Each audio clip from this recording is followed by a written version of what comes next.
biar bisa Ini sharing. karena 5R ini adalah kegiatan yang luar biasa Bapak Ibu. Ini sangat berguna, tentu kawan-kawan juga ingin tahu gimana strateginya Pak Irwan menerapkan ini sehingga berhasil betul. Ya. Pak Irwan ya. Oke, silakan Pak Irwan waktu dan tempatnya. Oke, bismillah. Ini salah satu ide atau aplikasi di lapangan ya. Salah satu saja, yaitu yang paling menarik dan yang sampai sekarang terus di sekolah kami ingin diterapkan itu konsep 5R ini. Sebenarnya konsep 5R ini adalah inspirasi atau belajar daripada masyarakat Jepang sebenarnya yang ada 5S itu kan sebenarnya, dan itu konsep 5R ini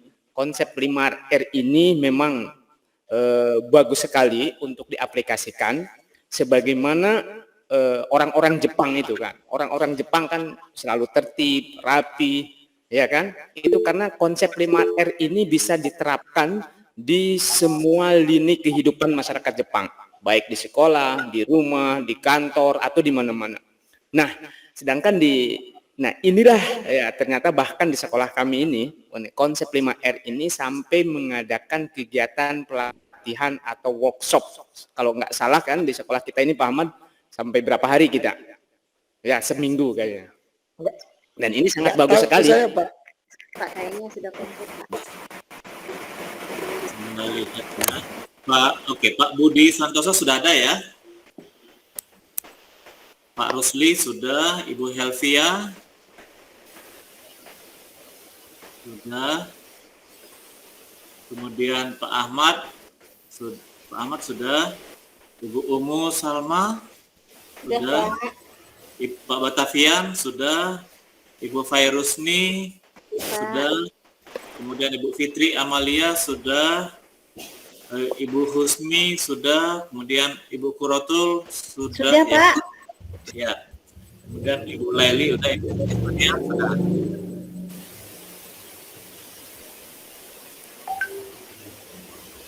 Udah. Oke. Sepertinya kita sudah lengkap, Ibu Bapak semuanya. Ibu Bapak semuanya selamat sore. Saya rekod ya. Selamat sore Pak Ari. Sore juga Pak.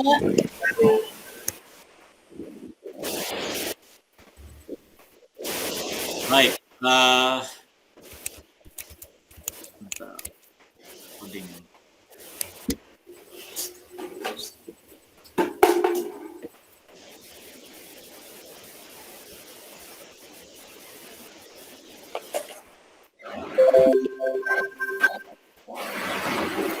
Baik, Ibu Bapak, selamat sore. Kita mulai ya.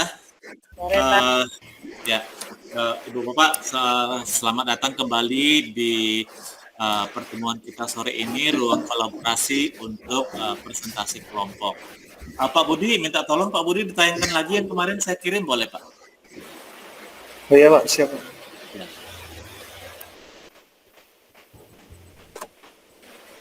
Sebentar Pak ya. Oke.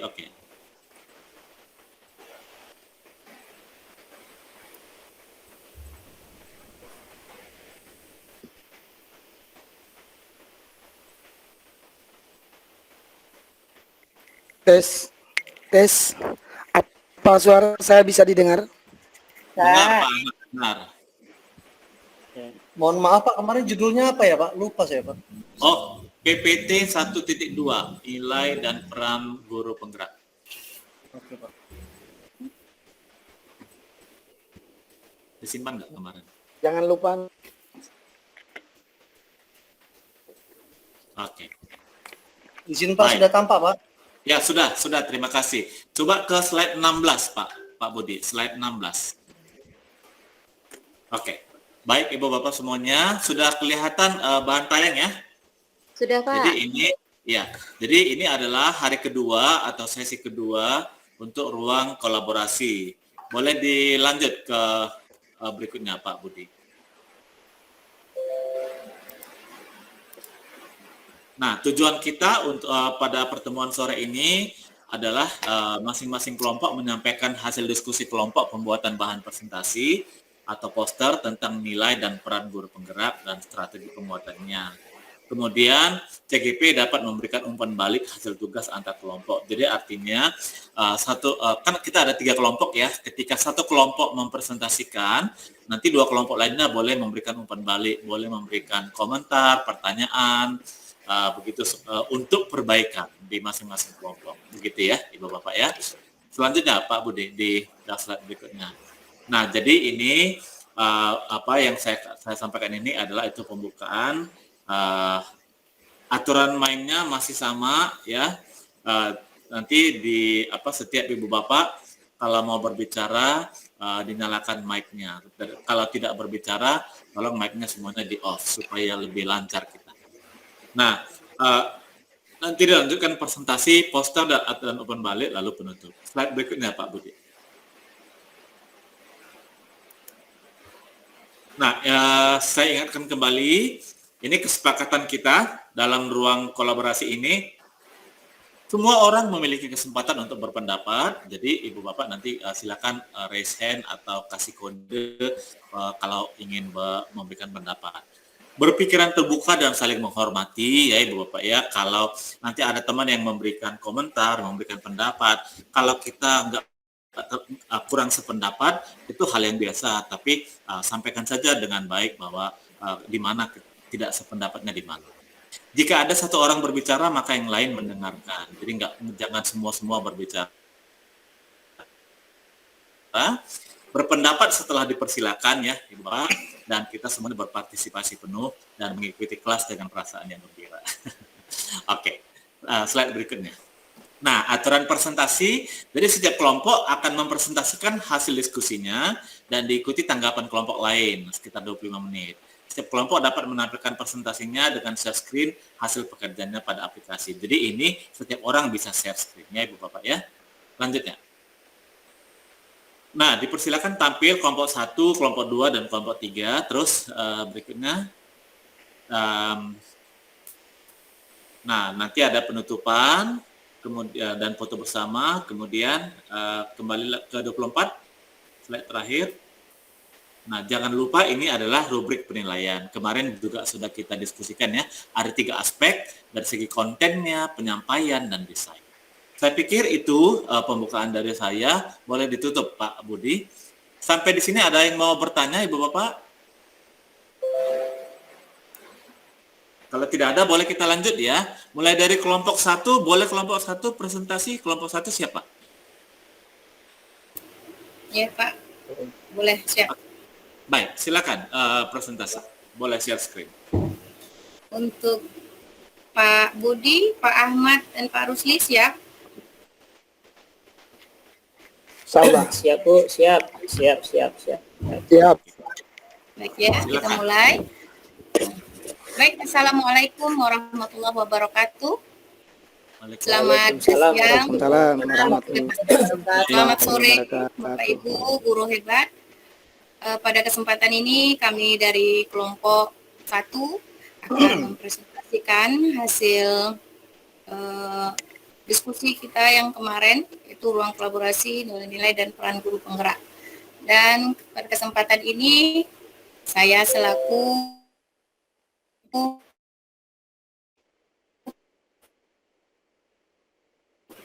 wawancaranya Bapak Ahmad. Kepada Bapak Ahmad kami persilahkan. Baik, cek. Oke. Assalamualaikum warahmatullahi wabarakatuh. Waalaikumsalam warahmatullahi wabarakatuh. Innalillah, semoga Bapak guru hebat dalam keadaan sehat walafiat. Izin dari kelompok penghamba murid ya, diketuai oleh Budi Santoso SPD, kemudian Rusli SPD SD selaku anggota, kemudian saya sendiri Ahmad SPD selaku anggota, kemudian Ibu Helvia ED SD selaku anggota. Oke, next Pak Budi.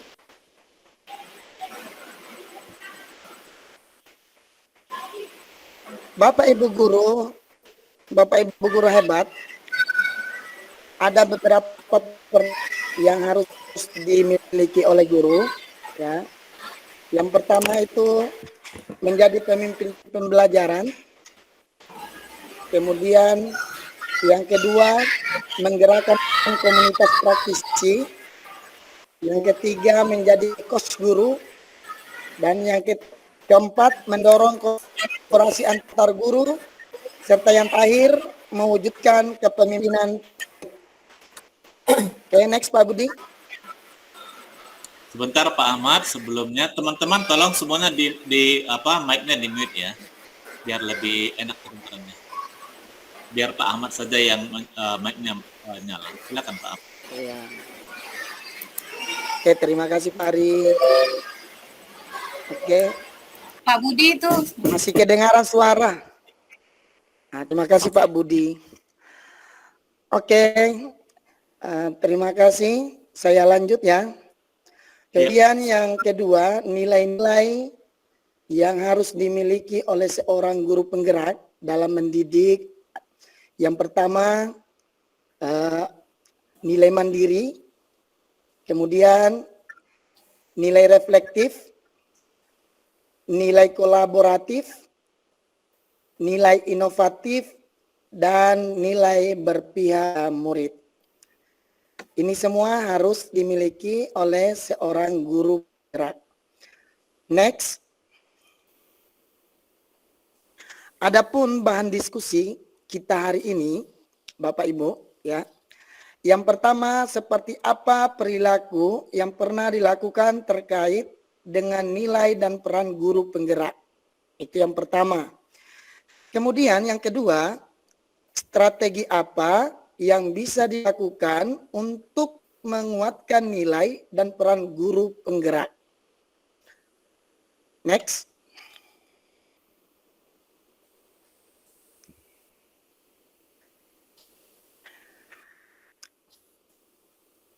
Menurut Pak Rusli, perilaku yang dilakukan terkait dengan nilai dan peran guru penggerak adalah menjadi pemimpin pembelajaran, yaitu menerapkan model pembelajaran aktif, kreatif, dan menyenangkan seperti model round table dan talking stick.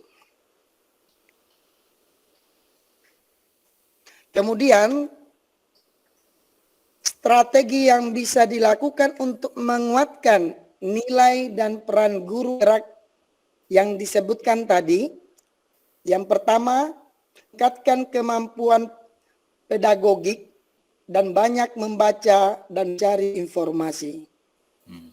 Yang kedua, berkolaborasi dengan rekan sejawat. Sedangkan menurut saya sendiri, perilaku yang pernah dilakukan terkait dengan nilai dan peran guru penggerak adalah menggerakkan komunitas praktisi, yaitu aktif mengajak guru-guru untuk meningkatkan pelayanan terhadap peserta didik agar tercipta pembelajaran yang variatif dan menarik. Strateginya, strategi yang bisa dilakukan untuk menguatkan nilai dan peran guru penggerak yang saya sebutkan juga tadi, ya. Yang pertama, melakukan refleksi dengan rekan guru. Yang pertama. Yang kedua, melakukan kolaborasi dengan rekan guru dalam meningkatkan pelayanan yang maksimal bagi peserta didik. Next. Sedangkan menurut sahabat kami, Budi Santoso, ya, perilaku yang dilakukan terkait dengan nilai dan peran guru penggerak adalah menjadi coach bagi guru lain, yaitu melaksanakan sosialisasi SDN 007 Sekupang. Materi yang disampaikan tentang penggunaan aplikasi Google Drive, Slide, Google Meet, Google Form, dan Google Classroom. Adapun strateginya, menurut Budi Santoso,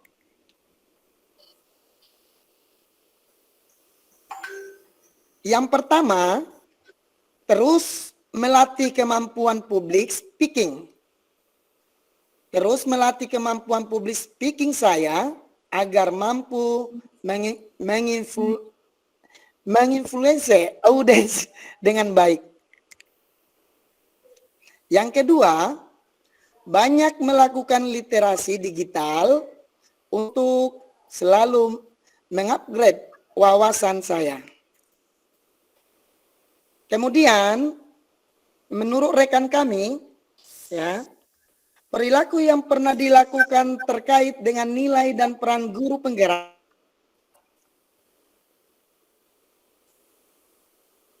menurut Helvia adalah mendorong guru, yaitu berkolaborasi dengan rekan sejawat untuk merefleksikan komponen RPP agar tercipta RPP yang berpihak pada murid. Strategi yang bisa dilakukan untuk menguatkan nilai dan peran guru penggerak yang saya sebut tadi, yang pertama, mampu membangun hubungan positif terhadap semua pihak yang berada di sekolah maupun di lingkungan sekolah untuk mencapai tujuan pembelajaran. Yang kedua, membuat kelompok kerja guru agar terciptanya RPP yang kreatif, inovatif, dan berpihak pada murid. Oke, demikianlah materi kami pada kesempatan hari ini. Ya, jika ada pertanyaan dan sanggahan, dipersilakan. Saya kembalikan ke moderator. Izin Pak Ahmad, belum selesai Pak Ahmad, selesaikan dulu Pak Ahmad. Oke, rupanya belum selesai. Pak Ahmad buru-buru. Oh, Buru-buru. oh perilaku yang masih ada rupanya satu. Iya, masih Pak. Oke, untuk perilaku yang pernah dilakukan terkait dengan nilai dan peran penggerak. Ya, ini menurut sahabat kami Budi Santoso adalah mewujudkan kepemimpinan murid. Ini tidak kalah penting juga ya. Kemudian dalam mewujudkan kepemimpinan murid, maka harus dilakukan yaitu memberi tugas proyek kepada siswa secara berkelompok tentang sistem sirkulasi darah. Kemudian setiap perwakilan kelompok mempresentasikan hasil kegiatan masing-masing. Next. Strategi yang bisa dilakukan untuk menguatkan nilai dan peran guru penggerak. Yang pertama, mendorong anak untuk berani tampil di depan. Yang kedua, memberikan reward bagi peserta didik terbaik guna memotivasi siswa yang lain.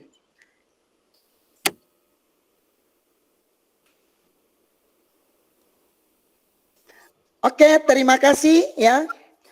Thank you, guru tetap belajar walaupun sudah. Terima kasih, mohon maaf atas kesalahan kami. Ya, kesalahan datangnya dari saya, kebenaran dan kesempurnaan milik Allah. Amin. Oke, saya kembalikan ke moderator. Baik, terima kasih Pak Ahmad. Pak Ahmad kayaknya belum makan kayaknya ya. Buru-buru ya kan. Ya udah, terima kasih Pak Ahmad atas paparannya tadi. Baik, saya akan memadu untuk pertanyaan hari ini mungkin saya batasi ya Pak Ari ya. Ya. 3 cukup ya. Nah, 3 pertanyaan saja. Baik, silakan Bapak Ibu untuk memulainya. Yang mau bertanya silakan. Ya, siapa? Oh iya, nanti saya nutup lah. Nanti saya nutup ya. Kuncinya udah bawa kan? Ya, Bu Koratul silakan. Saya punya kunci. Izin Bapak, dari kelompok Silakan. 1, mohon maaf, saya ingin menanyakan tentang kolaborasi yang ada untuk menciptakan pembelajaran yang berpihak pada anak yang pertama kayaknya. Silakan dibuka Bisa Pak Budi minta yang tolong pertama. slide-nya Ibu. Pak Budi minta tolong slide-nya kayaknya yang pertama deh.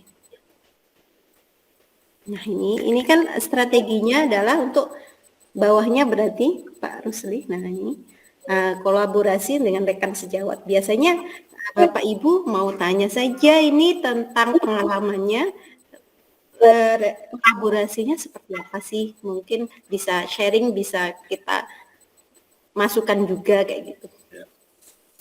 Terima Baik, kasih saja. terima kasih Bu Pratul. Mungkin ini bisa dijawab oleh langsung sama Pak Rusli ya, karena ini adalah pengalaman dari Pak Rusli. Mungkin Pak Rusli bisa berbagi kepada kita. Dan silakan Pak Rusli jawab dulu, nanti berikutnya baru kita kembalikan kepada audien untuk pertanyaan berikutnya. Silakan Pak Rusli. Oke, terima kasih Bu Elvia. Dengar suara saya? Dengar Pak, dengar. Oke. Terima kasih Bu Herotul yang sudah bertanya tentang berkolaborasi dengan rekan sejawat. Yang selama ini yang saya lakukan, saya di samping mengajar anak didik saya sering minta masukan kepada guru-guru atau rekan sejawat saya tentang pembelajaran yang saya lakukan terhadap anak murid saya. Apakah yang saya ajarkan itu sudah baik atau harus diperbaiki? Jadi pengalaman dari guru-guru yang senior saya adakan pendekatan cara mengajar yang lebih baik. Jadi terkadang saya membawa guru rekan sejawat di dalam kelas melihat cara saya mengajar, apakah yang saya ajarkan ini sesuai. Jika ada tidak sesuai, nanti saya minta masukan atau saran dari guru sejawat. Misalnya bisa saya lakukan dengan guru bidang studi, matematika, olahraga, agama. Itu yang sering saya lakukan selama saya mengajar. Itu Bu. Gimana Bu Koratul? Baik, terima kasih Pak Rusli. Berarti kan kurang lebih sama juga ya Pak. Ya. Bisa Terima kasih, Pak. dimodifikasi sama ya pengalamannya ya. Baik, terima kasih. Baik, ini kayaknya sudah ada Pak Irwan Nugraha. Silakan Pak Irwan Nugraha untuk pertanyaan berikutnya. Tes suara saya jelas? Sangat jelas. Oke. Jelas. Terima kasih atas kesempatannya kepada saya untuk bertanya. Alhamdulillah pada kesempatan kali ini kita bisa berkumpul kembali. Langsung saja ke pertanyaannya. Saya tadi sangat tertarik sekali dengan presentasi atau dari Pak Rusli ya. Pak Rusli kembali, boleh Pak Rusli? Luar biasa Pak Rusli. Saya Pak Rusli. tertarik. Ya Pak Tertarik, Rusli coba kameranya. Maaf dulu Pak Irwan. Pak Rusli coba kameranya dibagusin karena supaya puas penanya dan kelihatan. Jadi kelihatan mukanya gitu. Tuh gitu sebetulnya. Ya benar. Ya udah silakan Pak. Gelap. Iya. Oke. Udah silakan Pak Pak Rusli, Irwan. saya sangat tertarik siap. nih. Saya sangat tertarik dan bahkan ingin belajar nih sama Pak Rusli yang mengenai dengan menerapkan model pembelajaran yang aktif, kreatif dan menyenangkan. Itu memang sangat luar biasa ya.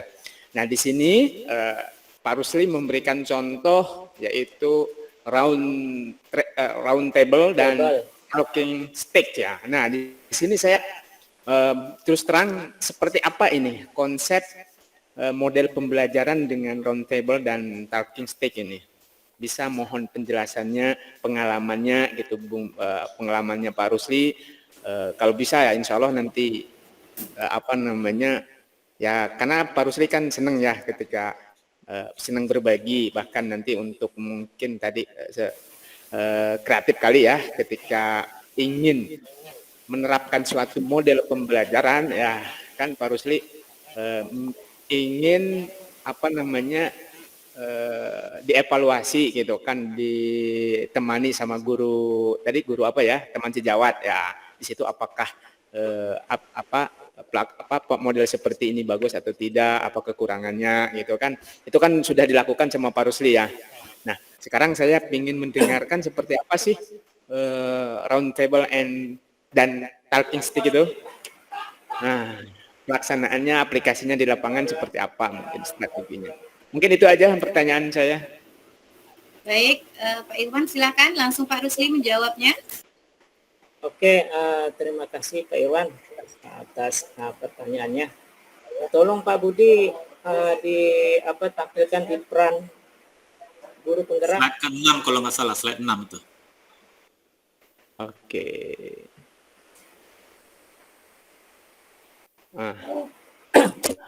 Oke, terima kasih Pak Budi.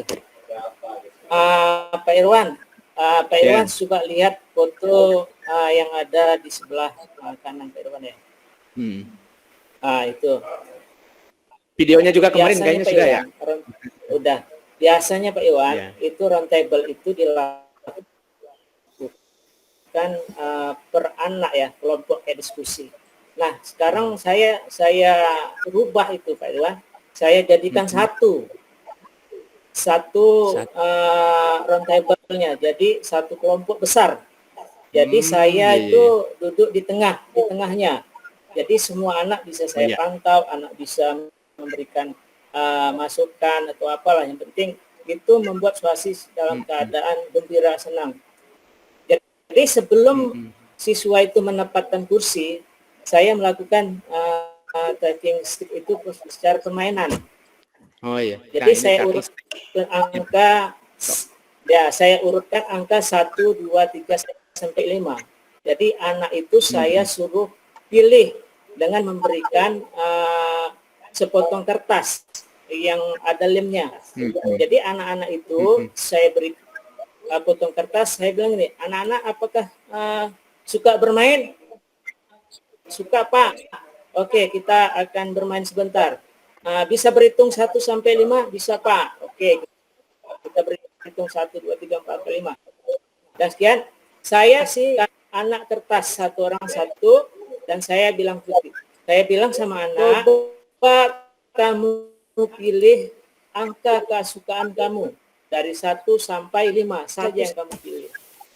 Ini rahasia, tidak boleh tahu kawannya. Ini permainan. Nah, sudah saya lakukan itu, anak menulis, dan secara serentak tulisan angka itu saya suruh anak tempel di keningnya. Nah, suruh tempel di keningnya, nanti yang angkanya berbeda, berarti itu adalah kawan sekelompoknya. Gimana ini? Nanti kalau kawan sekelompoknya itu dia begini Pak Iwan. Untuk menempatkan kursi itu kan ada satu kelompok itu barisnya ada 4 itu. Jadi kalau arahnya sama, berarti dia kelompoknya yang paham Pak Iwan ya? Paham. Jadi nanti ada 5 kelompok. Kawan yang dia nanti cari angka yang sama. Berarti kalau angka yang sama itu ada teman kelompoknya. Oh iya. Luar biasa. Jadi sistemnya saya lakukan itu round table-nya itu satu meja besar. Kalau dulu kan kita kan buat per kelompok, sekarang saya ubah itu. Dengan cara ini lebih menyenangkan anak-anak. Gitu Pak Iwan. Apakah apakah mengerti Pak Iwan? Oke, paham. Jadi round table ini dan talking stick itu talking stick untuk pengelompokan anak ya, itu. Iya, iya. cutting stick itu dengan 5 nomor itu kan. Iya. Cuma 5 nomor. Jadi nanti kalau anak mendapatkan nomor yang sama itu kelompoknya ya. Ya, itu salah Oke, satunya seperti itu caranya kan. Pak Iwan. Nah, Oke, jadi luar biasa bukan ini dari memang. situ, bukan itu saja Pak Iwan. Nanti kalau Ya, testing stick ini kan banyak metodenya, cara oh kita iya ya. bermain sama anak-anak. Jadi salah satu contohnya seperti itu Pak Iwan. Oke, ada permainan juga ya. Pas berarti ya. Oh, Jadi oke. berarti dengan apa namanya kodratnya anak itu adalah bermain. Luar biasa. Terus saya ini Ya, lagi sesuai gitu. saya mungkin kan pengalaman Pak Rusli ini. Perasaan Pak Rusli kemudian melihat anak-anak ketika pembelajaran seperti ini itu, misalkan yang seperti yang kita lakukan kan formalnya gitu, anak-anak itu menghadap ke depan semua gitu kan. Ada yang maksud ke depan itu berarti kan ada yang di depan itu kan berarti paling depan, belakang gitu kan. Biasanya di kelas seperti itu ya. Ternyata kalau dirubah seperti ini kan berarti guru itu di tengah-tengah ya.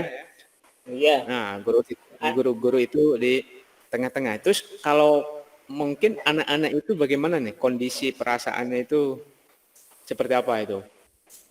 Oh, Enggak, biasanya kan kalau berhadapan suka ngobrol, main-main. ya. Kalau anak-anak kecil itu apa itu strateginya Jadi Pak Rusli? kalau posisi seperti ini Pak Iwan, jadi anak-anak itu di depan semua, tidak ada yang di belakang. Betul Pak Iwan kan? Jadi kita bisa memantau anak itu mengerti atau tidak mengerti. Karena anak-anak itu di depan semua. Ya. Jadi Mungkin saya guru, datangi satu. iya. Pak Iwan? Kalau posisi guru kan enak, mungkin kalau ruangannya agak besar seperti di gambar itu kan sebenarnya ketika itu posisi guru itu di luar lingkaran pun lebih enaknya ketika melakukan bimbingan gitu kan. Ketika anak itu ya. Bisa kan di sini itu? Bisa, tapi lebih Ketika enak kita di dalam lingkaran Pak Iwan. Oh iya. Nah, dalam lingkaran itu kita makin akrab sama anak. Iya. Mungkin ketika anak-anak melakukan presentasi pun mungkin di depan seperti itu lebih asik ya? Lebih asik Pak Iwan, betul sekali Pak Iwan. Wah, luar biasa lah. Nanti kita belajar lah sama Pak Rusli. Nah, untuk misalkan round table ini kan nggak mesti lingkaran ya, bisa berbentuk persegi atau kotak pun bisa ya. Kan kelas kita kan persegi itu kotak. Nah. Bisa Pak Iwan, bisa. Oke, luar biasa lah. Ini saya baru tahu nih, round table and talking stick. Nah, nanti kita coba aplikasikan. Terima kasih Pak Rusli, luar biasa. Oke, sama-sama Pak Iwan. Terima kasih Pak Irwan udah nanya, Pak Rusli juga jawab. Mungkin kalau mau lebih ini lagi, lebih tahu lagi strateginya gimana, caranya gimana, mungkin nanti bisa kopda ya. Kopda gimana caranya. Sekarang kita sih waktu kita terbatas. Maaf ya Pak Irwan ya, mungkin tidak bisa banyak bicara lagi. Terima kasih. Baik, kita lanjut kepada Ibu Ispania Neni, silakan Ibu tanya. Ya, terima kasih. Assalamualaikum warahmatullahi wabarakatuh, Bapak Ibu semuanya. Waalaikumsalam warahmatullahi wabarakatuh. Waalaikumsalam warahmatullahi wabarakatuh. Terima kasih kesempatan yang diberikan kepada saya untuk bertanya. Mudah-mudahan saya bisa mengerti di sini, karena ini bagi saya apa yang sudah disampaikan oleh kelompok 1, saya masih menjanggal Pak, masalah pemimpin menjadi pemimpin belajar murid ini, mewujudkan pemimpin mewujudkan kepemimpinan murid. Yang tadi di slide 5 dari Pak Budi kalau nggak salah, slide 5 ya dari Pak Budi. Jadi saya mohon pengertiannya itu seperti apa gitu Pak. Nah itu untuk mewujudkan pemimpinan murid itu pengertiannya itu seperti apa ya Pak ya. Saya mohon penjelasan dari Pak Budi. Sekian, terima kasih.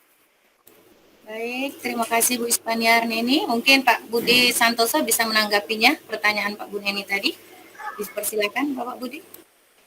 Assalamualaikum, selamat sore seluruh teman-teman. Bu Ispaniar izin menanggapi apa yang Ibu tanyakan. Kalau berdasarkan pemahaman saya, mewujudkan kepemimpinan murid itu di mana kita sebagai seorang guru bisa mampu untuk menjadikan anak-anak kita mempunyai jiwa pemimpin. Begitu Bu, artinya membiasakan anak untuk berani tampil di depan, untuk berani berbicara, sehingga anak-anak terbiasa melakukan hal tersebut, bahwa memang yang menjadi permasalahan kita dari pendidikan kita selama ini adalah karena tadi itu teacher center itu, sehingga kesempatan anak untuk berani tampil di depan itu sangat sulit gitu Bu. Bahkan saya termasuk waktu saya masih SMA tuh kalau disuruh maju ke depan tolak menolak gitu Bu. Saking takutnya itu. Nah, makanya saya tidak mau apa yang saya alami kembali terulang kepada anak didik saya. Mungkin dari saya itu Bu. Jadi Oh, gitu ya, mengajarkan Pak, ya? kepemimpinan kepada diri anak. Terima kasih Bu. Oh, ya. Baik Pak, jadi intinya kita mengajari anak untuk berani berbuat sesuatu ya Pak ya, apa yang kita suruh anak dapat tanpa menolak ya Pak ya, begitu. Memang untuk anak itu untuk maju ke depan itu memang susah Pak.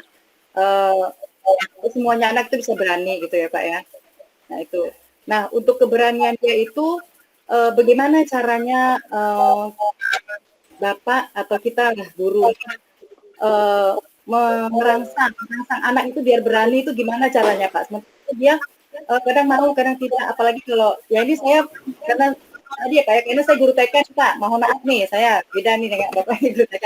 Apalagi anak di TK itu Pak ya susah sekali untuk kita menambah untuk dia maju gitu. Setelah kita bujuk, kita rayu, kita apa kalau saya beli seperti itu ya Pak. Gitu.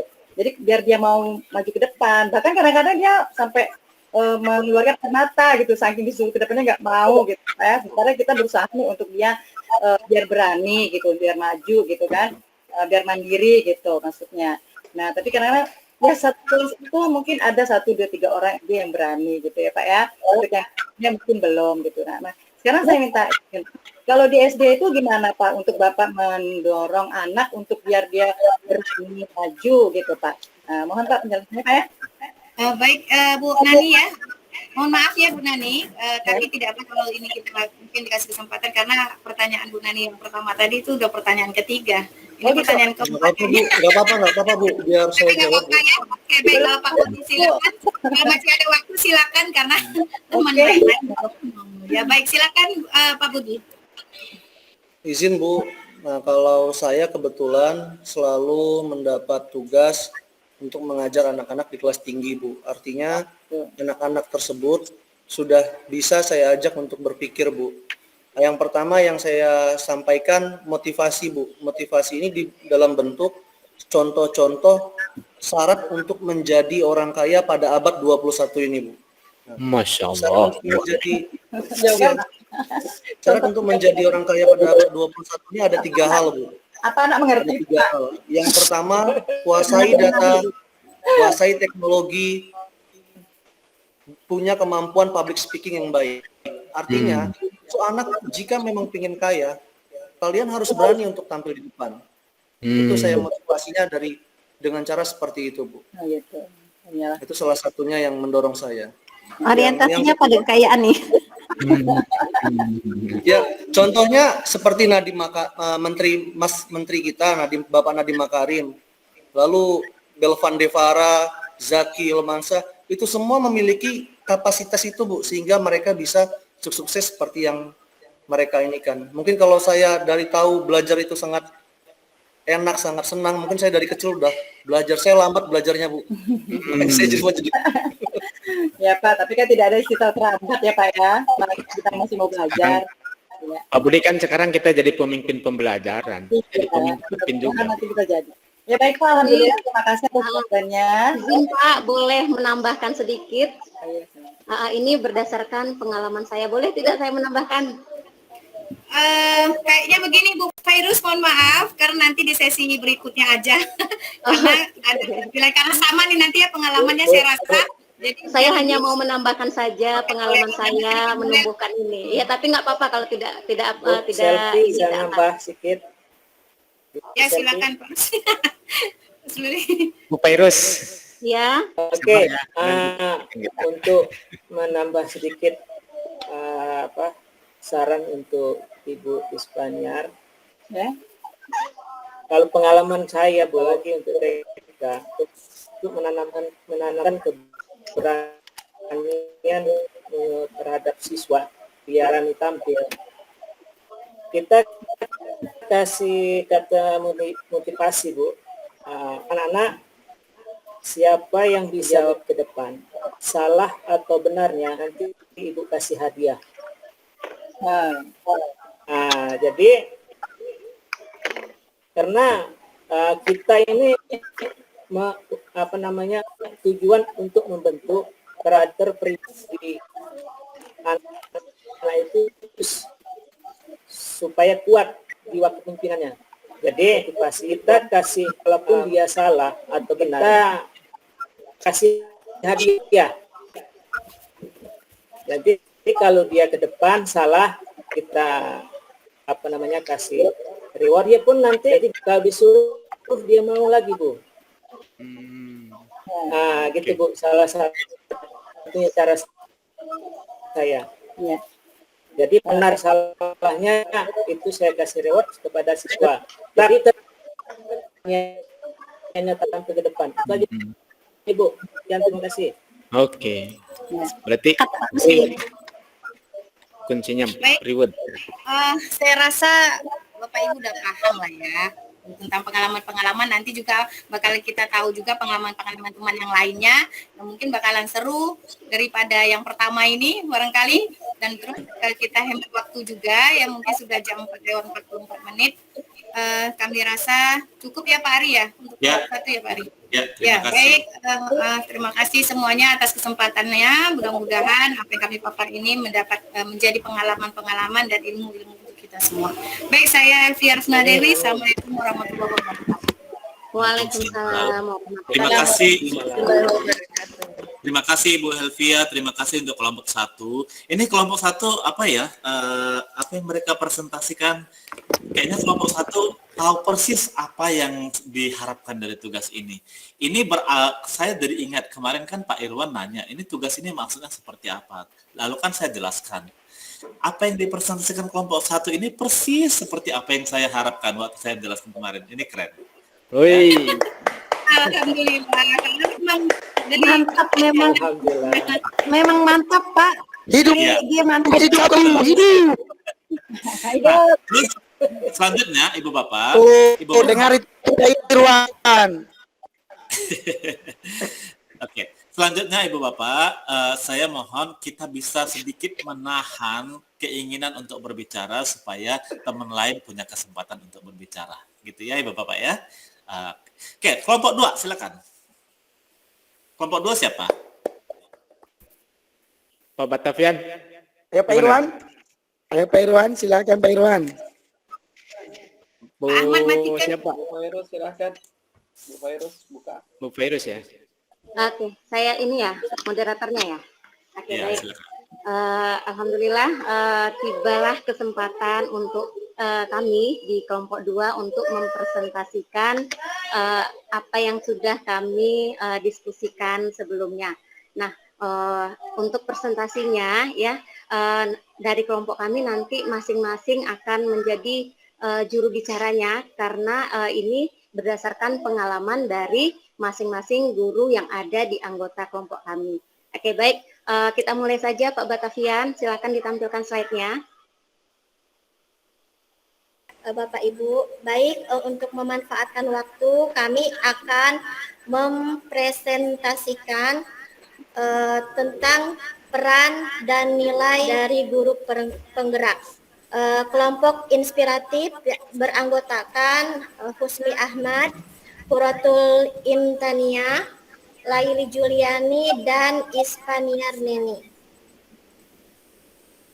Bahan yang sudah kita diskusikan yaitu pengalaman yang pernah dilakukan terkait nilai dan peran guru penggerak dan strategi untuk menguatkan nilai dan peran guru penggerak. Yang pertama yaitu peran guru penggerak menjadi pemimpin pembelajaran. Nilai guru penggeraknya yaitu reflektif, melakukan evaluasi sebelum dan sesudah pembelajaran di kelas untuk mengukur sejauh mana perkembangan siswa. Strategi penguatannya dengan menyiapkan suasana pembelajaran yang nyaman, model pembelajaran yang variatif, serta memberikan reward sebagai bentuk apresiasi kepada siswa. Selanjutnya, yang kedua yaitu menggerakkan komunitas praktisi. Nilai yang diambil yaitu nilai kolaboratif, menjadi penggerak untuk bekerja sama dengan rekan guru dalam merancang perangkat pembelajaran untuk mempersiapkan pembelajaran seperti RPP, silabus, dan bahan ajar. Strategi penguatannya yaitu kita membuat kolaborasi dan diskusi aktif dengan rekan guru dalam kegiatan KKG. Selanjutnya, menjadi coach bagi guru lain. Nilai yang kita ambil adalah kreatif, yaitu menjadi mentor bagi guru dalam pengembangan skill pembelajaran dan membantu rekan guru yang kesulitan dalam membuat strategi pembelajaran yang inovatif. Strategi penguatannya yaitu dengan mempersiapkan materi tentang teknik pembuatan video pembelajaran dengan menggunakan aplikasi yang variatif seperti Mistim, KineMaster, Canva, dan menguasai berbagai macam model pembelajaran yang inovatif. Selanjutnya, mendorong kolaborasi antar guru. Nilai yang kita ambil yaitu kolaborasi dan mandiri, yaitu membangun komunikasi dengan rekan guru dan kepala sekolah terkait pengembangan sekolah. Strategi penguatannya yaitu membangun komunikasi yang intens untuk penyusunan RPP, melaksanakan studi banding. Selanjutnya perannya yaitu mewujudkan kepemimpinan murid. Nilai yang bisa kita ambil yaitu berpihak pada murid dan kolaboratif, yaitu memberi ruang kepada murid untuk mengekspresikan diri dalam organisasi kelas atau organisasi sekolah. Strategi penguatannya bisa dengan membuat latihan kepemimpinan seperti pramuka, mengadakan lomba-lomba seperti pentas seni, pildacil, spelling bee, storytelling, fase, bekerja sama juga dengan instruktur lokal dan luar negeri untuk kegiatan kesiswaan. Nah, demikian yang bisa saya sampaikan mengenai pengalaman serta peran dan nilai sebagai guru penggerak. Kita lanjutkan lagi dengan Ibu Husni. Kami persilahkan.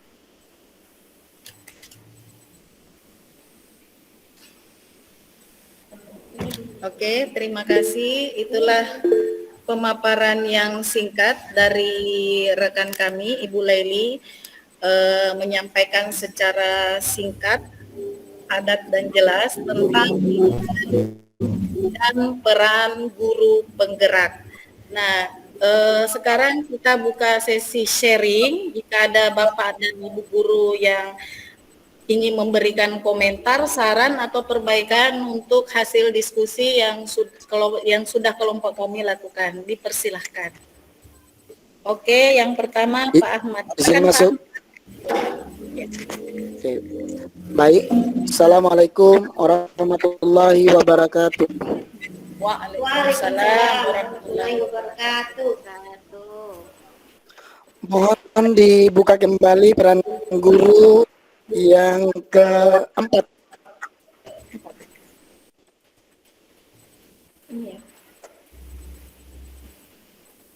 Yang keempat. Keempat ya? Ini ya? Ya.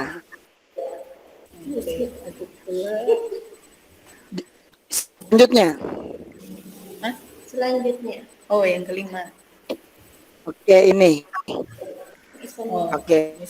Mendorong kolaborasi antar guru.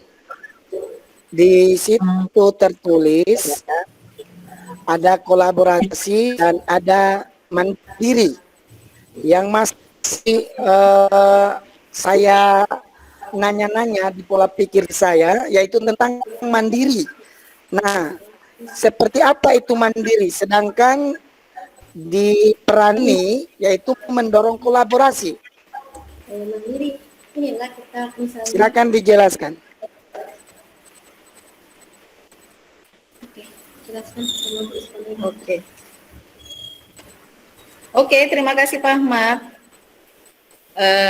Karena ini berhubungan dengan pengalaman dari Ibu Ispaniar, kami persilahkan kepada rekan kami Ibu Neni untuk menjelaskan nilai dari kolaborasi dan mandiri itu seperti apa. Silahkan Ibu. Yang saya pertanyakan itu mandirinya ya, mandirinya bukan kolaborasinya. Oke. Mandiri. Itu.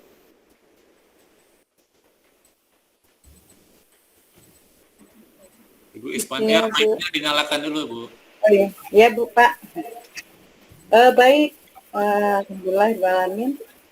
Ibu Husni, ini pengalaman saya, pengalaman waktu saya mengajar. Ini yang mandiri ini dalam kolaborasi ini Pak, menurut saya ya Pak ya, itu kan setiap pembelajaran itu seperti saya kan nih di guru TK nih Pak. Jadi ini saya ungkapkan pengalaman saya nih. Pengalaman saya itu bahwasanya yang sangat menyenangkan ya Pak ya untuk anak itu selama menjadi guru di PAUD itu, saya selalu setiap itu berbeda-beda untuk perilakunya ya Pak ya. Anak itu berbeda-beda tentang perilakunya, nah gitu. Nah, jadi untuk info nyatanya itu bahwa pengalaman hal yang paling menyenangkan itu adalah bersumber dari anak baik yang di kelas maupun yang bermain di luar gitu Pak. Nah jadi kolaborasi dan yang mandiri ini Pak, saya setelah anak itu tamat sekolah gitu Pak ya, anak itu udah menginjak ke SD gitu, anak itu menginjak ke SD. Nah lalu mereka masih mengenang dan mengingat akan saya gitu Pak. Jadi mereka itu selalu kalau udah di SD gitu Pak, mereka sering datang gitu ke sekolah untuk menyalami saya gitu, menanyakan kabar saya gitu Pak. Nah bahkan pun saya kalau kemana-mana gitu sering berjumpa karena saya tadi karena saya adalah bendahara daripada PGRI ya Pak ya untuk ranting gitu. Jadi saya tuh setiap bulan selalu menarik iuran baik dari SD sampai SMA gitu Pak. Nah jadi mereka sering ketemu dengan saya dan mereka sering saya gitu ya Pak ya. Nah gitu. Jadi untuk itu saya sering bertanya dan mereka juga sering menanyakan keadaan saya kepada baik saya guru ke murid saya dan mereka juga sebagai murid ke saya gitu. Jadi itu yang membuat saya dengan anak itu betul-betul gimana ya?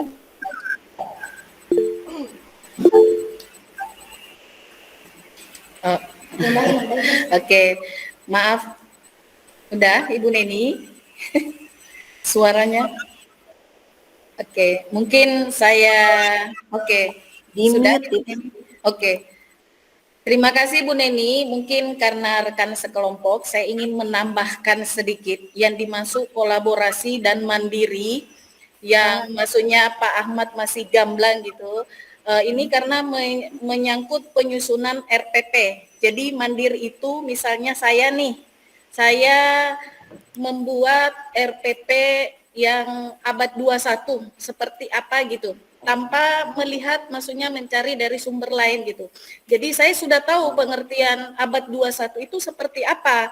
Nah, setelah itu saya mencoba membuat. Setelah saya buat bentuknya seperti apa, nah hasil yang sudah saya buat RPP tersebut, saya coba ajukan ke bagian kurikulum sekolah. Kemudian habis itu diskusi dengan kepala sekolah. Jika misalnya udah sesuai, di situ kami saling diskusi. Nah, barulah kami dikumpulkan seluruh guru bahwa RPP abad 21 itu seperti ini bentuknya gitu. Nah, mungkin dengan tambahan sedikit dari saya bisa mencerahkan sedikit apa pemahaman dari Pak Ahmad. Ya, kalau Ibu Umu Salama mau menambahkan silakan. Oke, baik, Ibu Salama. Bismillahirrahmanirrahim. Terima kasih atas waktu yang disampaikan, kami berikan. Cuma mau nambah sedikit saja. Jadi yang saya pahami terkait kemarin yang sudah dijelaskan oleh Pak Ari, bahwa yang dimaksud dengan mandiri di sini itu bukan berarti kita bekerja sendiri-sendiri gitu. Ya, tapi kita tahu apa tugas kita, kita lakukan dengan semampu kita. Baru ketika kita memang kok tidak bisa, baru kita ke teman lain gitu. Bagaimana caranya kita menyelesaikan ini? Jadi bukan berarti mandiri itu kita melakukan sendiri gitu, tapi tetap dalam tim, tapi kita tidak membebani orang lain gitu. Itu. Mungkin itu saja teman dari saya. Terima kasih. Salma. Ya, betul seperti itu, Bu. Terima kasih. Terima kasih.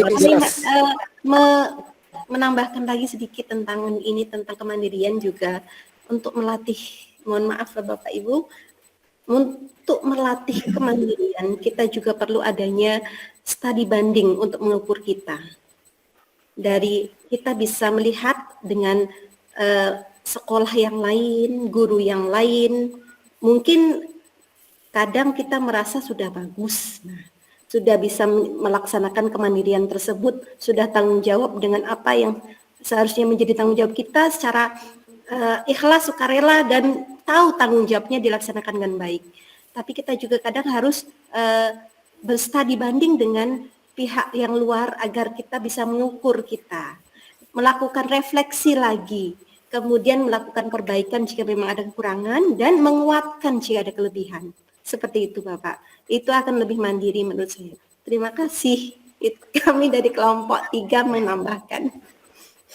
Oke, terima kasih Bu Inti dan Ibu Salma. Barangkali masih ada masukan, komentar, atau saran dari rekan-rekan Bapak dan Ibu Guru. Dipersilahkan.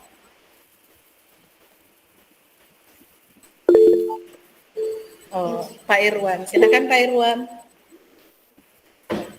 Ke pijit kayaknya udah jelas. Oh, Sudah. alhamdulillah kalau sudah jelas. Dari apa? Alhamdulillah, terima kasih Pak Irwan. Kami di kelompok 3 terima kasih Bapak Ibu semuanya. Oke, dari rekan Bapak Ibu guru yang lain? Cukup?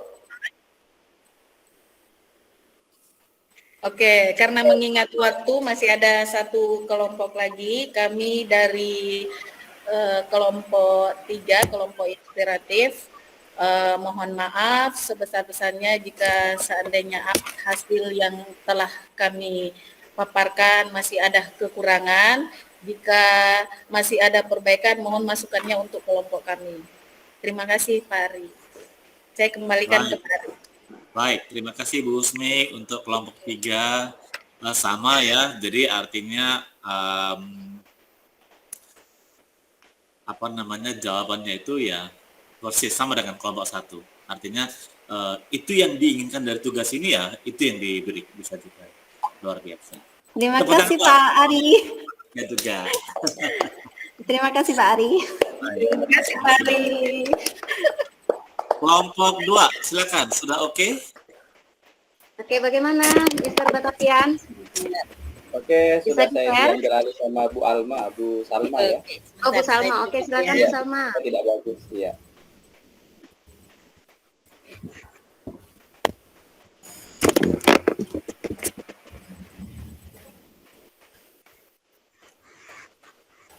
Oke, baik, sudah muncul. Alhamdulillah ya, akhirnya kesempatan untuk kelompok 2 mempresentasikan hasil dari diskusi kami pun tiba.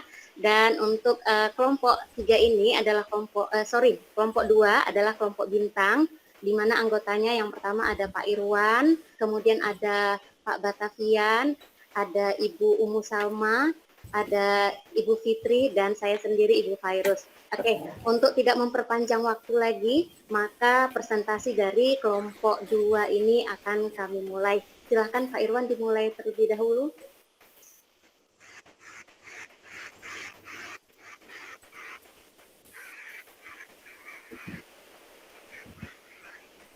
Suaranya Pak Irwan. Oke, baik. Tampilan di layar saya ini kok jadi sebelah ini. Pakai PC saya, jadi sebelah nggak kelihatan. Jadi bagaimana Pak? Coba, bentar. Mau dilanjut atau dibantu dengan Ibu Umu Salma mungkin? Oke lah, itu kalau udah cepat bisa ya.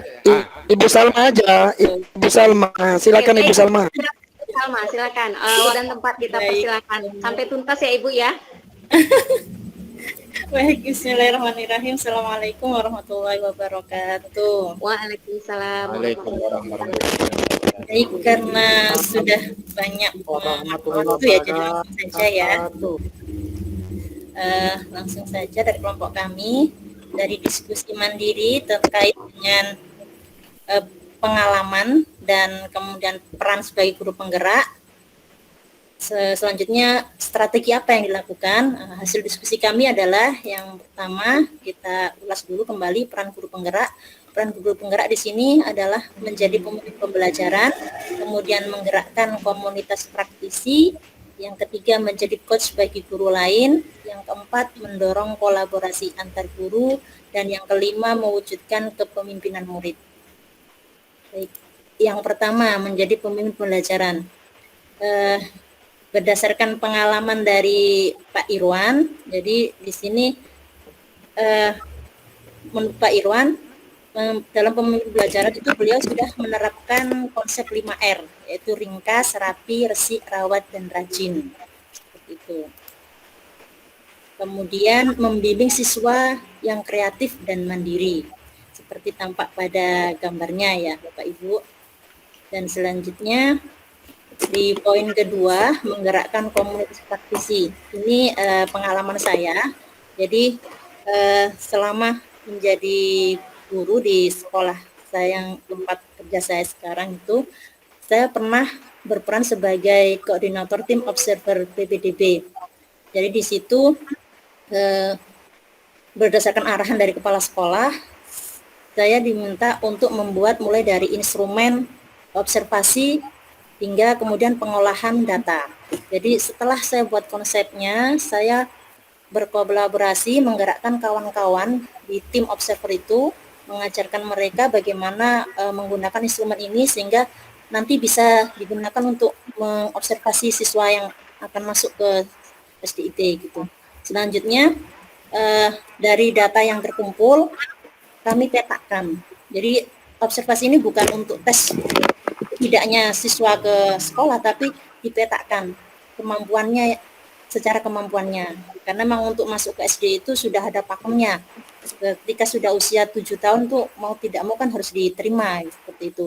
Dan kami punya aturan kalau yang di bawah 7 tahun yaitu usia 6,5 itu kami bekerjasama dengan psikolog. Jadi yang menentukan apakah siswa ini boleh sudah bisa masuk atau tidak ke sekolah atau siap tidak ya masuk sekolah itu kami mengambil rujukan dari psikolognya. Gitu. Jadi observasi ini hanya untuk memetakan kemampuan siswa. Gitu. Kemudian yang kedua yaitu sebagai koordinator jenjang tim kelas 5 dan aktif dalam kegiatan KKG kelas. Nah di tim ini saya berusaha untuk menggerakkan teman-teman tim agar bisa berjalan dengan baik sesuai dengan tujuannya. Jadi mulai dari pembuatan administrasi kelas, mengatur jadwal agar tidak bentrok. Memang dari sekolah sudah ada jadwal secara umum ya, namun ketika di pelaksanaan, apalagi kemarin saat pandemi, itu benar-benar kami harus membuat jadwal di mana semuanya bisa mendapatkan pelayanan yang sama. Jadi tidak ada yang terjadi.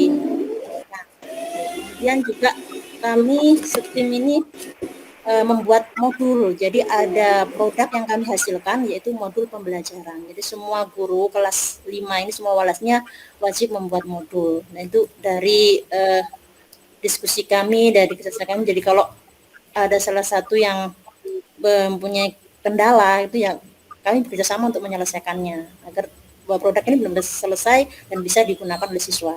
Itu. Nah, nilai-nilai apa yang kemudian dapat kita ambil dari kegiatan tersebut? Yang pertama yaitu kemandirian. Jadi kami harus sama-sama tahu tugasnya seperti apa, kemudian kami merefleksi kekurangannya apa, kendalanya apa, sehingga nanti ke depannya bisa lebih baik lagi, dan tentunya berkolaborasi antar tim dan terus membuat inovasi-inovasi sehingga semuanya tetap up to date. Gitu. Untuk strateginya, yang pertama yaitu kami selalu berusaha melakukan komunikasi yang efektif antar tim sehingga timnya berjalan dengan baik. Kemudian meningkatkan literasi dan membentuk teamwork yang baik. Itu. Selanjutnya untuk poin yang berikutnya yang ketiga yaitu menjadi coach bagi guru lain. Ini dari pengalamannya Pak Bataf ya. Yang pertama sebagai koordinator mapel matematika kelas 5 dan 6. Kemudian dalam penggunaan aplikasi penginputan nilai ijazah dan SKHUSD untuk kelas grade 6. Yang ketiga dalam teknik perbaikan komputer, printer, dan HP di sekolah untuk guru dan karyawan sekolah. Jadi Pak Bataf ini beliau seorang teknisi. Strateginya yang dilakukan yaitu penguasaan materi baik belajar mandiri maupun literasi digital. Kemudian dia memperhatikan, mendengarkan, dan aksi ketika ada peluang.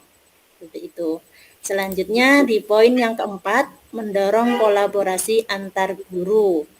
Ini pengalaman dari Bu Fitri ya? Bu Virus. Oh, Bu Virus.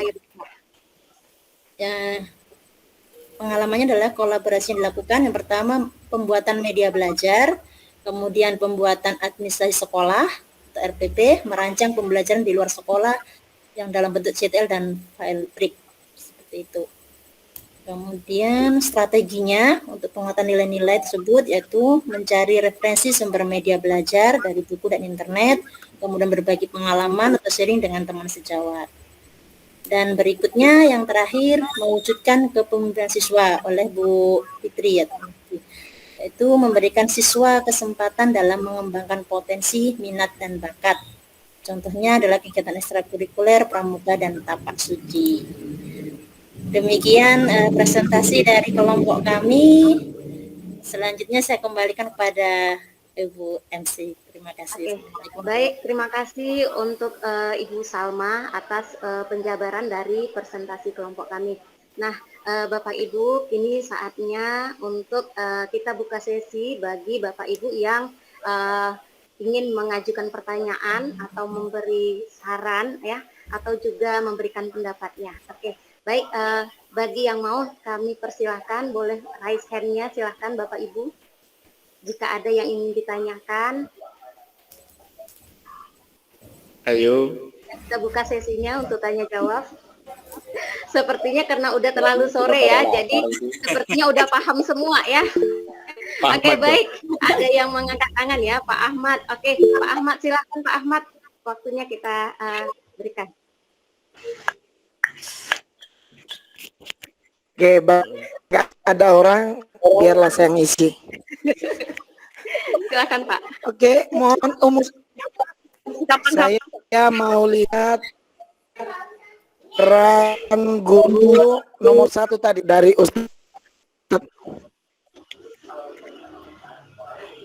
Ustadz Irwan tadi menampilkan peran guru mewujudkan apa itu 5R ya? Iya, 5R. Ya, 5R. Ahmad sudah tahu. Ahmad sudah tahu. Ini kita tunggu slide-nya dulu. Biar bisa sharing. Ini karena 5R ini adalah kegiatan yang luar biasa Bapak Ibu. Ini sangat berguna, tentu kawan-kawan juga ingin tahu gimana strateginya Pak Irwan menerapkan ini sehingga berhasil betul ya. Nah, jadi ini pemimpin pembelajaran menerapkan 5R. Sementara banyak dari siswa kita ini ya sudah dikasih tahu tapi tambah jadi dilarang membuang sampah, malah tetap membuang sampah yang bukan pada tempatnya. Itu sering terjadi nih. Ya. Jadi pertanyaan saya, bagaimana cara penerapannya itu Pak Irwan? Yang lebih bagus, lebih efektif. Mohon penjelasannya Pak Irwan. Terima kasih Pak Ahmad atas pertanyaannya ya. Nah, untuk pertanyaan dari Pak Ahmad ini akan dijawab langsung oleh Pak Irwan ya. Oke, silakan Pak Irwan, waktu dan tempatnya. Oke, Bismillahirrahmanirrahim. Baik, terima kasih Pak Ahmad sudah bertanya. Ini Pak Ahmad bertanya atau menguji ini. Oke, baik. Ini salah satu tadi itu peran sebagai guru. Nah, di sini ada sebagai pemimpin pembelajaran. Ini salah satu ide atau aplikasi di lapangan ya. Salah satu saja, yaitu yang paling menarik dan yang sampai sekarang terus di sekolah kami ingin diterapkan itu konsep 5R ini. Sebenarnya konsep 5R ini adalah inspirasi atau belajar daripada masyarakat Jepang sebenarnya, yang ada 5S itu kan sebenarnya. Dan itu konsep 5R ini memang bagus sekali untuk diaplikasikan, sebagaimana orang-orang Jepang itu kan. Orang-orang Jepang kan selalu tertib, rapi, ya kan? Itu karena konsep 5R ini bisa diterapkan di semua lini kehidupan masyarakat Jepang, baik di sekolah, di rumah, di kantor, atau di mana-mana. Nah, sedangkan inilah ya, ternyata bahkan di sekolah kami ini konsep 5R ini sampai mengadakan kegiatan pelatihan atau workshop. Kalau nggak salah kan di sekolah kita ini Pak Ahmad sampai berapa hari kita? Ya, seminggu kayaknya. Dan ini sangat bagus sekali. Jangan pura-pura. Sangat bagus sekali. Nah, konsep 5R ini yaitu kalau di Indonesia kan ya, yaitu resik atau ringkas, lupa lagi saya. Ringkas, kemudian rapi, resik, rajin, dan rawat. Nah, inilah. Jadi intinya itu supaya kelas kita ini ya nyaman, aman, dan sangat menggembirakan itu. Jadi kelas kita itu nyaman, aman, dan tujuannya supaya kelas ini menjadi kelas yang selalu dirindukan nantinya. Nah, bagaimana aplikasinya penerapan ya? Gimana? Keterkaitan dengan pemimpin pembelajaran bagaimana itu? Nah, ini terkaitan dengan pemimpin pembelajaran, ya kita ini kan harus membimbing ya. Pemimpin itu kan ada 3 konsep itu Pak Ahmad, ada 3 konsep trilogi kepemimpinan yang diajarkan dari Ki Hajar Dewantara. Tugas kita adalah sebagai tauladan tentunya, kemudian sebagai memberikan contoh, memberikan bimbingan, dan memberikan dorongan. Nah, aplikasinya ini konsep 5R ini berusaha kita membimbing anak-anak didik kita untuk menerapkan konsep 5R ini di kelas. Ya, dan anak-anak itu bisa mampu menerapkan tidak hanya di kelas yang kita ajarkan, kita latih ya dengan sedemikian rupa, dan konsep ini nanti anak-anak bisa menerapkan di rumahnya sendiri. Ya kan? Seperti itu penerapannya. Karena apa? Menjadi seorang pemimpin itu juga harus memiliki rasa kepedulian terhadap lingkungannya. Ya kan? Terhadap lingkungannya yang penting. Coba kita rasakan nih, ketika kita mengajar aja, keadaan lingkungan kita berantakan, sampah di mana-mana, ya kan? Kemudian anak-anak itu meja kursi nggak tertata dengan rapi, berbau, nyaman nggak? Kan nggak nyaman. Jadi nah, untuk supaya kelas kita nyaman, enak, nah, ya itulah salah satunya inilah prinsip-prinsip penerapan konsep 5R itu. Ya, bagaimana cara penerapannya ini? Kalau saya jelaskan juga ya mulai dari ringkas seperti apa. Ya, kelas kita itu harus ringkas. Prinsipnya adalah kelas kita itu ringkas di sini, kita harus bisa memisahkan mana barang yang diperlukan dan mana barang yang tidak diperlukan. Anak-anak harus tahu ini. Misalkan di situ, udah di pojok di situ ada sampah, itu barang itu diperlukan atau tidak, Nak? Kalau tidak diperlukan berarti kita harus singkirkan, ditempatkan di tempat yang lain, ya, supaya nyaman, supaya enak. Ringkas itu artinya menempatkan barang-barang di kelas kita itu sesuai dengan tempatnya. Kalau memang itu perlu ya kita tempatkan. Kalau tidak perlu ya kita singkirkan. Itu supaya ringkas tempat kita ini. Enak tidak berantakan gitu kan.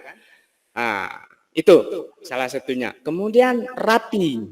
Ya, kita menanamkan kepada anak-anak itu pentingnya kerapihan. Ya sama ini kan sebenarnya setelah diringkas itu kan, setelah diringkas mana barang yang tidak diperlukan, mana barang yang diperlukan, gitu kan, kita pisahkan dulu, diringkas dulu. Yang tidak diperlukan disingkirkan, kemudian kita tata barang yang diperlukan itu di kelas kita ini secara rapi. Dan itu pun kita ajarkan kepada anak-anak. Ya seperti di gambar itu kan, di gambar ini gambarnya kayaknya salah ya. ada di bawah tuh sebenarnya. Nah, itu ada hubungannya dengan anak-anak itu kreatif ya. Coba deh, anak-anak itu ada hubungannya kreatif dan mandiri. Anak-anak itu harus kreatif berpikir, kemudian di mana ini tempatnya itu. Dan tentunya anak-anak itu kan butuh bimbingan dari kita kan. Dan anak itu harus bisa mandiri. Mandiri itu jadi ngerti kata Ustazah Salma itu adalah mengerti tanggung jawabnya, mengerti apa yang harus saya lakukan. Paham yang harus ada lakukan. Itu kuncinya adalah kreatif dan mandiri. Nah, itu rapih itu artinya dirapihkan. Kalau ada itu barang itu perlu untuk digunakan ya dirapihkan, ditempatkan di tempat yang semestinya. Misalkan makanya kalau dalam aplikasinya, nah bahkan ada sesi khusus manajemen. Selain manajemen ini kan sebenarnya manajemen kelas ya. Kita sudah belajar 1 minggu tentang classroom management, manajemen kelas. Dan salah satu prinsipnya adalah 5R ini. Kemudian selain itu diturunkan lagi, bahkan kita ajarkan juga manajemen tas. Ya, bagaimana barang-barang di tas itu yang harus ada. Yang ada, yang perlu, yang tidak perlu, nah itu kan penting kita, penting juga. Dan kita tahu gimana anak-anak itu membawa tas banyak-banyak ke sekolah, ketika dilihat itu barang yang nggak jelas, ya kan, barang yang tidak diperlukan untuk kegiatan belajar. Nah, anak-anak perlu mengerti, harus tahu itu dari tas. Nah, di kelas pun sama seperti itu lah Pak Ahmad ya kan. Di kelas pun sama itu. Ini harus tetap rapi, ditata sedemikian rupa. Misalkan di sudut sana tempat menyimpan makanan, ya kan, tempat menyimpan minuman, tempat menyimpan buku. Nah, seperti itu kalau kelas. Nah, di meja pun ada manajemennya juga. Manajemen meja. Sebelah kanan menyimpan alat tulis, sebelah kiri sebelah kiri misalkan menyimpan buku gitu kan. Di depannya itu ada lubang-lubang, kalau ada mejanya itu kan sudah punya ini. Nanti ada istilahnya packing area itu ketika rapi. Kemudian setelah rapi, yang harus kita perhatikan juga itu adalah di sini resik. Resik di sini lingkungan kita harus resik, artinya apa sih? Bersih ya, bersih. Semua peralatan, lantai, tempat duduk, semuanya itu harus bersih, enak. Bahkan anak-anak itu pun ketika makanan jatuh pun diambil, nggak dibuang, bisa diambil, kemudian dimakan lagi karena yakin lantainya itu bersih. Itu saya makan, meja pun harus bersih. Dan itu kita harus latih anak-anak itu. Kita bimbing, jangan dibiarkan. Karena anak kadang-kadang ya sesuka-suka. Ya, mungkin fakta di lapangan itu lebih berat ketika menanamkan pendidikan karakter seperti ini. Lebih berat. Ngajar matematika gampang, ngajar bahasa Indonesia gampang. Tetapi ketika kita menanamkan karakter ini nih, yang sulitnya minta ampun saya. Ya, kita bisa dirasakan nggak mungkin guru-guru. Nah ini, resik di sini bagaimana itu menjaga kebersihan, barang-barang, tempat apapun itu. Kemudian setelah bersih, resik, apa yang harus dilakukan adalah rajin. Rajin dulu ya. Rajin dulu. Setelah rajin ini artinya akan menciptakan habit. Rajin itu kan habit, kebiasaan anak-anak itu. Kalau sudah rajin, misalkan sudah rajin itu misalkan kalau kita masuk datang anak-anak gitu, makanan di mana, minuman di mana, tempat di situ. Ya kan, tas bahkan di mana tempatnya harus konsisten di situ. Jangan sampai masuk ke kelas langsung mau anak-anak itu lempar aja tas di bangku, langsung keluar lagi bermain di lapangan. Tapi tetap rapih, dan itu pun harus kita jaga kerajinan ini, karena ini akan menjadi habit. Ya kan, sebenarnya ini karakter yang kita ingin tanamkan ya. Karakter seorang pemimpin yang harus rajin. Tanpa rajin, ya itu seperti itu. Kemudian setelah rajin baru kita rawat. Bagaimana? Ya, kita sudah rajin, sudah disiplin, sudah konsisten, bahkan sudah jadi habit. Maka tugas selanjutnya adalah merawat.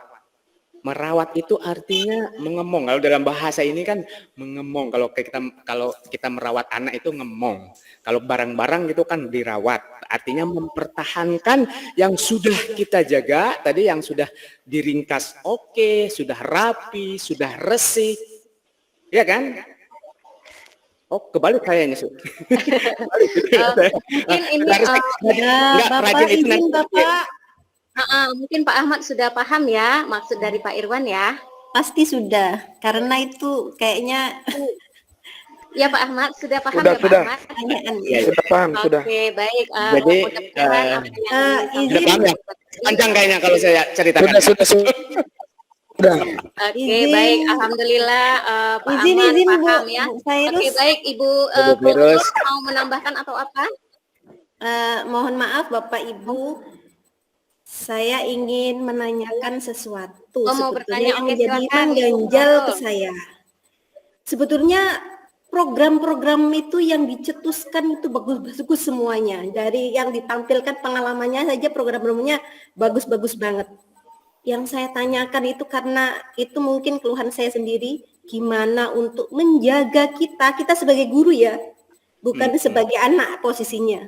Kita sebagai guru mau mengistiqomahkannya, kontinuitasnya itu kadang ada guru lain, guru baru lagi, pasti adaptasinya juga harus menyesuaikan itu, kadang habitnya itu sudah kadang hilang di sekolah. Nah seperti itu, gimana caranya agar efektif dapat terselesaikan, maksudnya tentang kontinuitas atau keistiqomahan dari program-program yang telah dirancang dan sudah terlaksana. Mungkin 1 tahun, 2 tahun bagus, berkembang dengan baik. Ya, oke, baik. Maksudnya mohon maaf. Ibu Inti, kami paham maksudnya. Jadi pertanyaannya intinya tadi bagaimana mempertahankan good habit ini ya, terutama pada guru baru atau apa ya. Nah, sementara ini kita sebagai guru bagaimana mempertahankannya. Oke, baik. Mungkin dari akan saya bantu jawab ya, Bu Inti ya. Nah, untuk mempertahankan good habit, tentunya sekolah sudah punya dasar-dasar untuk pelaksanaan good habit. Nah, jika nanti ada guru baru, maka guru baru ini tentunya akan diberikan pembelajaran dulu tentang good habit, bagaimana pelaksanaannya di kelas ya.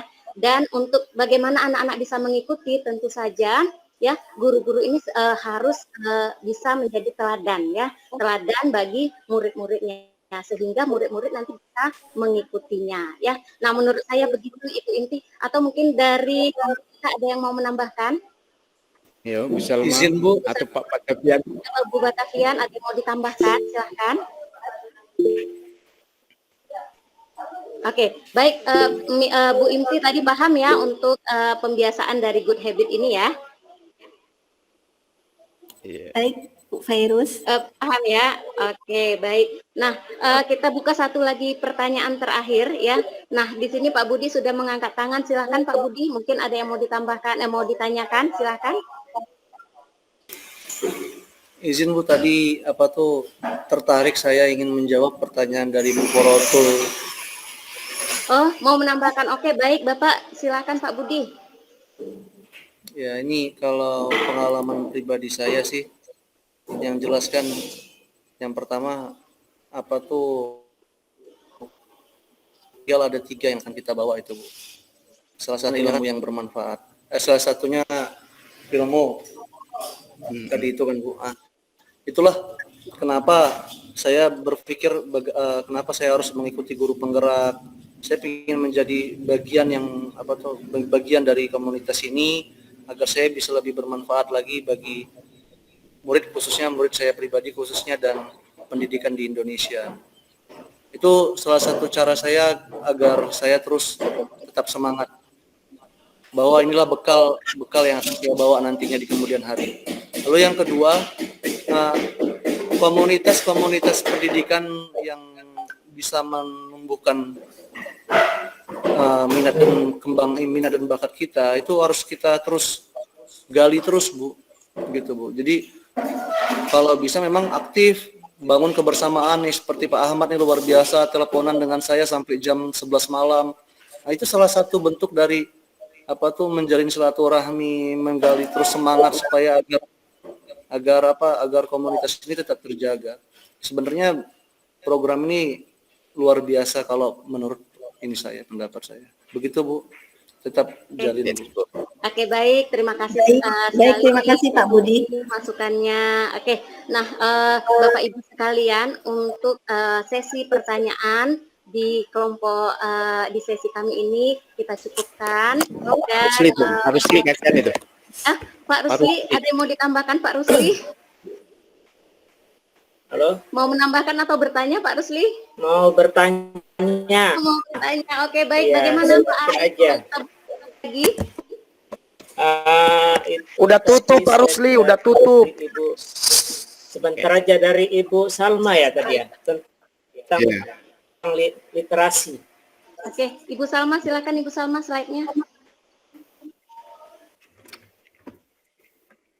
Komunitas praktisi. Itu strategi meningkatkan literasi.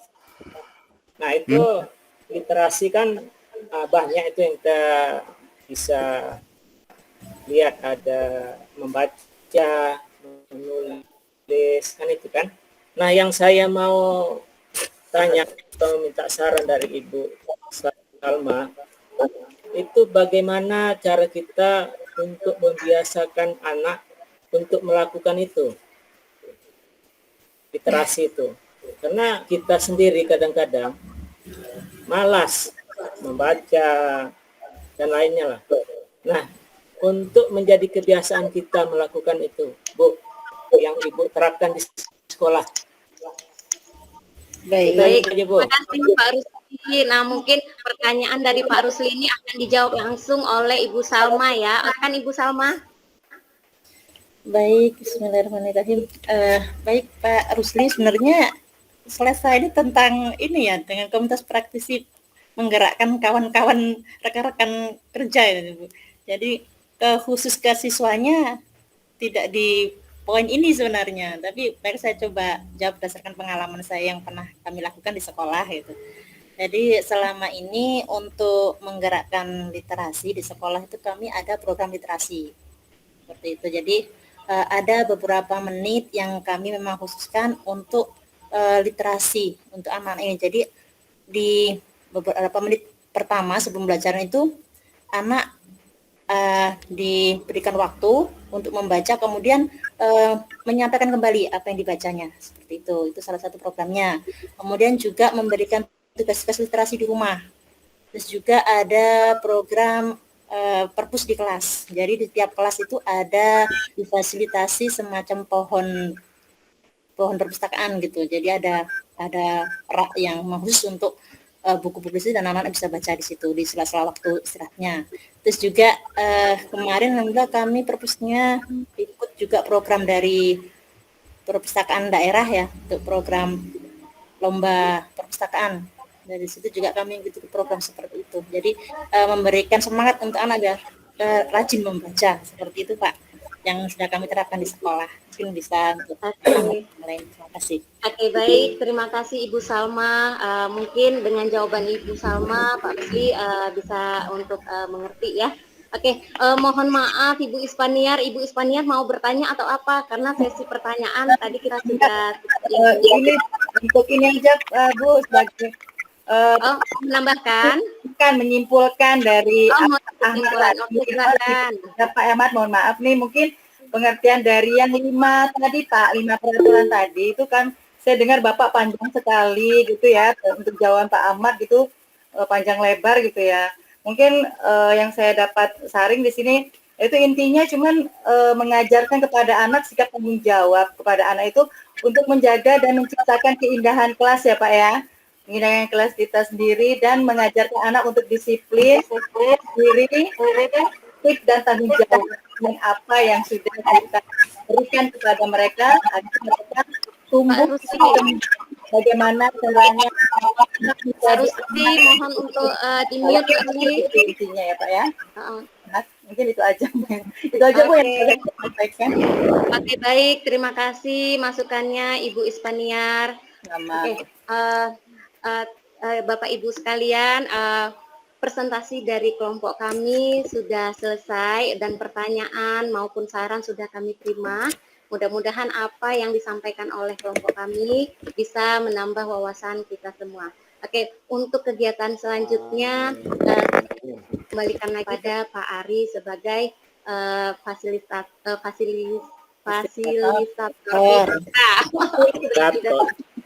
Oke, silakan Pak Ari. Baik, terima kasih Bu Fairusni.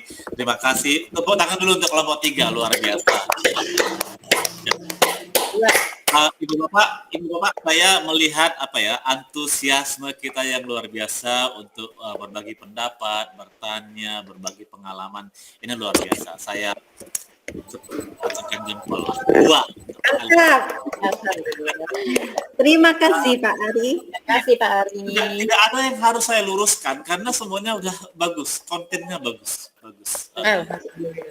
Saya bangga kepada Ibu Bapak semuanya ya. Saya meluruskan kalau menurut saya ada yang kurang tepat, tapi dari diskusi ini saya pikir nggak ada yang perlu saya luruskan, semuanya udah. Kalau ada fantasi. Yeay, mantap nih. Hidup Ari, hidup Ari. Ini semua fasilitatornya nih yang mantap nih. Hidup Ari. Iya. Mungkin menurut saya mungkin karena kita kemarin sudah awali diskusi dan kita sudah tahu arahnya kemana, tugas itu arahnya kemana, gitu ya. Jadi lebih dapatlah apa yang dikerjakan itu sesuai dengan apa yang diharapkan, gitu ya. Jadi terima kasih Ibu Bapak semuanya untuk partisipasinya. Jadi tetap semangat. Kita masih banyak materi-materi lain yang akan kita pelajari di program Guru Penggerak ini. Dan ini juga sudah sebentar lagi udah mau maghrib, Ibu Bapak. Jadi sekali lagi Ibu Bapak terima kasih atas partisipasinya. Kita lanjutkan besok di sesi yang berbeda. Jadi besok kita di LMS. Ya, silakan nanti dipelajari untuk sesi berikutnya itu di LMS. Berarti setelah Oke, kemudian di bawah kalau kita lihat Ibu Bapak di LMS ya, sebentar saya lihat di sini.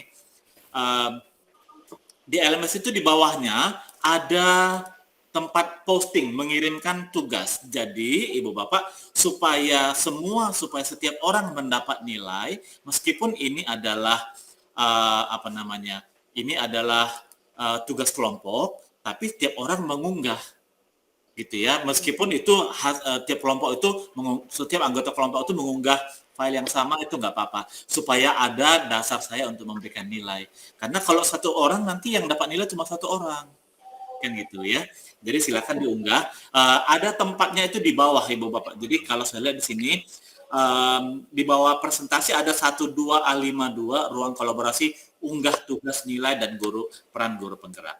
Ibu Bapak bisa nanti lihat di LMS. Mengunggahnya kalau boleh langsung malam ini saja ya, Ibu Bapak ya. Langsung diunggah malam ini. Tugasnya itu per individu, tiap individu mengunggah.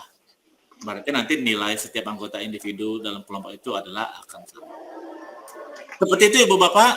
Terima kasih. Terima kasih Pak. Terima kasih. Terima kasih atas kerjasama yang baik pada hari ini. Kita cukupkan di sini. Terima kasih Pak Ari. Oke. Baik. Terima kasih Pak. Selamat sore Ibu Bapak semuanya. Terima kasih. Terima kasih. Selamat sore, terima kasih Pak Ari. Sampai ketemu di LMS ya lagi ya. Iya, Pak. Siap. Mari. Saya akhiri ya. Selamat sore kawan-kawan. Sore. Assalamualaikum semuanya. Selamat malam. Oke, tetap semangat ya Oke, semua. kawan-kawan, Tetap semangat. kita dengan doa bersama-sama kita alhamdulillah dan doa kepada Tuhan. Alhamdulillah. Assalamualaikum.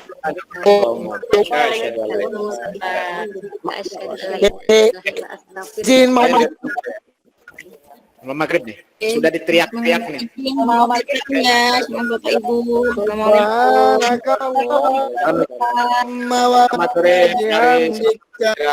Asyhadu an la ilaha illa anta astaghfiruka wa atubu ilaik. Assalamualaikum warahmatullahi wabarakatuh. Waalaikumsalam. Izin live, izin ya. Izin ya.